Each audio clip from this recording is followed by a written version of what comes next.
जिन्नात को काबू करने के शौकीन हजरात हर दौर में पाए जाते हैं और आजकल भी बेशुमार लोग इस शौक़ की खातिर अपना सब कुछ बर्बाद कर देते हैं, लेकिन फिर भी उनका कोई अमल कामयाब नहीं होता।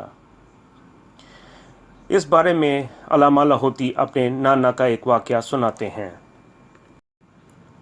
अल्लामा लाहौती फरमाते हैं कि मेरे नाना ने फरमाया, 1929 की एक सर्द रात थी। मुझे एक आमिल ने जिन्नात ताबिया करने का एक मजबूत अमल दिया। उसे मस्जिद में बैठकर नमाज इशा के बाद जब सब नमाजी चले जाएं और मस्जिद खाली हो जाए, कोई देखने वाला ना हो और ना ही कोई जानने वाला हो, उस वक़्त करना था। मैंने सफ़ेद कपड़े पहनकर खुशबू लगाकर वो अमल पढ़ना शुरू कर दिया।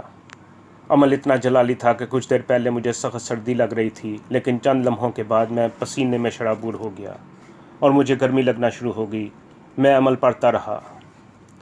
अमल के थोड़ी देर बाद ही जिस सफ़ पर बैठकर मैं अमल कर रहा था, वो सफ़ लिपटना शुरू हो गई और किसी गैबी ताकत ने मुझे भी मस्जिद की सफ़ में लपेटकर मस्जिद के कोने में खड़ा कर दिया। उसका लपेटना इतना सख्त था कि मैं निकलना भी चाहता तो नहीं निकल सकता था।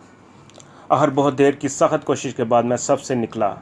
मैं सफ़ बिछाकर फिर पढ़ने बैठ गया, क्योंकि उस वक़्त मुझ पर अमल का जुनून सवार था।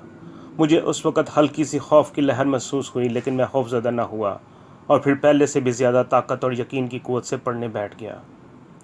थोड़ी देर बाद फिर दरी लिपटना शुरू हो गई और फिर किसी ताकत ने मुझे पहले से भी ज़्यादा सख्त अंदाज में लपेटकर कमरे के कोने में खड़ा कर दिया। ऐसा महसूस होता था कि जैसे किसी ने मुझे रस्से के साथ लपेटकर बांध दिया हो। बहुत घंटों की कोशिश के बाद सब से निकलने में खलासी पाई।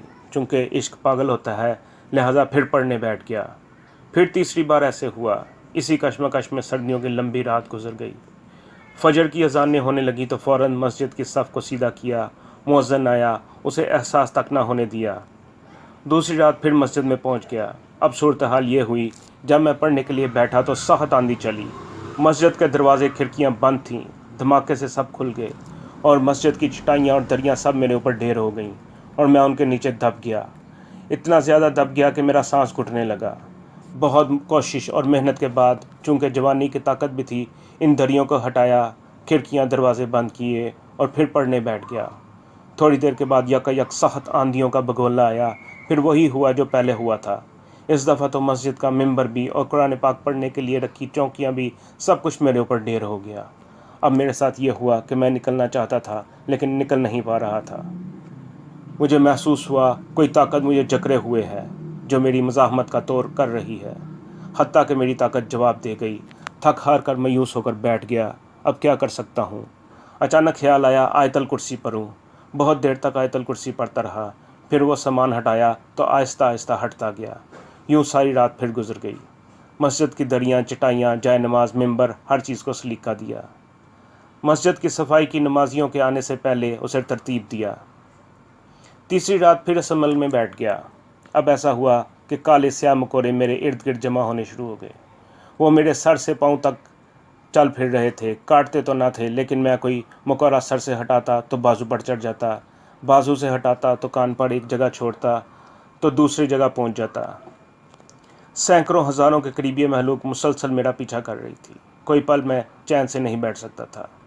इन मकोड़ों से निजात मिलती तो ये पढ़ाई करता। कोई 7-8 जगहें तब्दील की। चंद लम्हों के लिए पढ़ने बैठता, मकोड़े वहीं पहुंच जाते। यह तीसरी रात भी यूं ही इसी कश्मकश और परेशानी में गुजर गई। दूसरी मसाजिद से फजर की अजानों की आवाज़ें आना शुरू हुईं तो फ़ौरन सब मकोड़े यकयक गायब हो गए। एक पैवान लगे, दराज का सर सफ़ेद, दाढ़ी सफ़ेद, लिबास सफ़ेद, सर पर सफ़ेद पगड़ी पहने बुज़ुर्ग नमूदार हुए और कहने लगे, बेटा, तूने 3 रातों से हमें परेशान किया हुआ है। बेटा, हमें काबू ना कर। यही वक्त अपने नफ्स को काबू करने में लगा। अल्लाह की अतायत कर, हुज़ूर सल्लल्लाहु अलैहि वसल्लम की ज़िंदगी इख्तियार कर। अल्लाह को राज़ी कर ले, हम तेरे बेदाम ग़ुलाम बन जाएंगे। वरना अगर हम किसी अमल के ज़रिए ताबिया होंगे तो याद रख, कैदी कैदी होता है। वो हर वक्त आज़ाद होने के 100 जतन करता है, तो जब भी मौका मिलता है वो अपने आका का नुकसान करके ही आज़ाद होता है और फिर उसकी नज़लों से इंतकाम लेता है। बेटा, मेरी उम्र 1950 साल है। मैं ज़िंदगी भर यही सबक सबको देता आया हूँ और तुम्हें भी दे रहा हूँ। इतना कहकर वो बाबा जी गायब हो गए। میرے نانا مرحوم فرمانے لگے، اس دن کے بعد میں نے کسی بھی عمل سے گریز کیا۔ علامہ لاہوتی فرماتے ہیں کہ میں سب سے یہی درخواست کروں گا کہ آپ بھی ان حالات کو چھوڑ دیں، کیونکہ ان کے پاس بے شمار پیغامات محترم حکیم صاحب کے ذریعے پہنچتے ہیں کہ جنات کو قابو کرنے کے لیے عمل چاہیے۔ برائے مہربانی اس خیال سے باز رہیں۔